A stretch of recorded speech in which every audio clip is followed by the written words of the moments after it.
rice mill আমি যোনটো আনিছোঁ 1000 kg পাৰ আৱাৰ্ছ আৰু ডিফাৰেঞ্চটো বুজাইছোঁ যে আদাৰ্ছ N70 মানে ডিফাৰেঞ্চটো কি এইটো ভিডিঅ'তে দেখাইছোঁ ঘণ্টাত 1000 kg হ'ব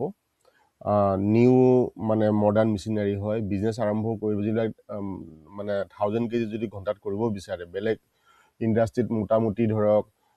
1 কৰোৰ 1.5 কৰোৰ টকা লাগে সেইটোত ইমান নালাগে 3 লাখ 4 লাখ টকাৰ ভিতৰতে হৈ যাব লাইন নাথাকিলেও আপুনি 25 SP মানে পাৱাৰ টিলাৰ ইঞ্জিনত আমি হেৰি কৰি দিব মানে প্ৰতিষ্ঠা কৰিব পাৰোঁ য'ত আগত মানুহে এই 1000 পাৰ কেজি বা 1000 পাৰ কেজি ইণ্ডাষ্ট্ৰী কৰিবলৈ 1 কৰোৰ 2 কৰোৰ মাটি লাগে বহুত ধৰণৰ পাৰ্মিশ্যন লাগে এতিয়া সেইটো নাই অসমত আমি নতুন কৰি প্ৰথমবাৰৰ বাবে আমি আনিছোঁ আৰু আমি বকুত অলৰেডি এটা অৰ্ডাৰ হ'ব বেংকৰ লোনৰ কাৰণে প্ৰচেছ হৈ আছে অসমতো চাব পাৰিব আৰু 1000 kg ৰাইচ মিল এতিয়া অসমত এভেইলেবল অল অসম ডেলিভাৰী হ'ব কোনো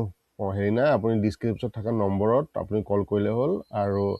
লাইক আৰু শ্বেয়াৰ কৰি থ'ব যদি ভাল পায়